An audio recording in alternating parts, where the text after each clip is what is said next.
हमारे संवाददाता अजीत सिंह राठी ने ऊर्जा सचिव और मीनाक्षी सुंदरम से खास बातचीत की। सुंदरम साहब, मैं एक पर्टिकुलर एक सेक्टर पर आपसे बात करना चाहता हूं, चूंकि आप सारी चीजें ब्रीफ कर चुके हैं। जो हाइड्रो प्रोजेक्ट के जो एमओयू साइन हुए हैं, तकरीबन 40 या 45 हजार करोड़ के, जो इस निवेश सम्मेलन से ठीक एक दिन पहले थे। चूंकि हाइड्रो प्रोजेक्ट काफी मुश्किल काम होता है और लॉन्ग टर्म की योजना होती है, तो उसमें कितनी संभावनाएं हैं और उनके लिए क्या क्या आपने एक प्लानिंग की?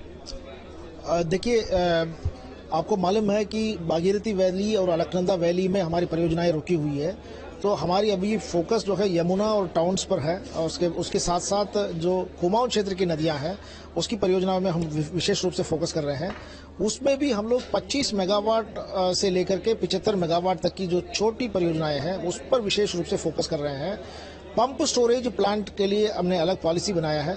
जो of site pump storage plants हैं उसमें भी काफी उत्सुकता देखने को मिली है, और सोलर का हमारा जो नया पॉलिसी बना है उसकी वजह से सोलर के परियोजनाओं में भी काफी इंटरेस्ट देखने को मिली है। एनर्जी चूंकि आप काफी लंबे टाइम से देख भी रहे हैं, तो मैं ये पूछना चाहता हूं कि चूंकि हाइड्रो प्रोजेक्ट में एनवायरमेंटल एक एनओसी और बहुत सारी चीजें ऐसी होती हैं, तो क्या हम ये लघु हाइड्रो प्रोजेक्ट हैं जिनमें इस तरह की जरूरत नहीं पड़ेगी, या हमने समाधान ढूंढ लिया? देखिए, जो लघु हाइड्रो प्रोजेक्ट हैं ये लो हैंगिंग फ्रूट्स हैं।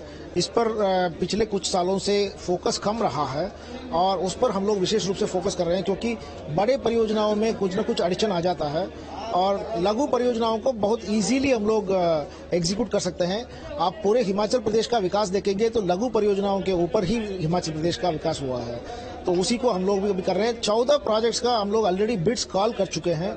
अभी 27 और प्रोजेक्ट्स के जो डिटेल प्रोजेक्ट रिपोर्ट है वो बनाई जा रही है। क्योंकि एमओयू भी 2 दिन पहले, 3 दिन पहले ही आपने साइन कराए हैं, तो ग्राउंडिंग कब तक होनी शुरू हो?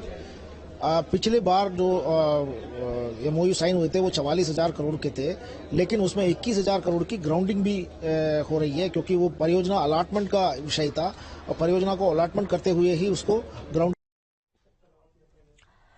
तो वहीं कोटद्वार में विकास के मुद्दे पर पूर्व सैनिक संघर्ष समिति ने जन आक्रोश रैली निकाली। उन्होंने कहा कि सरकार कोटद्वार की अनदेखी कर रही है।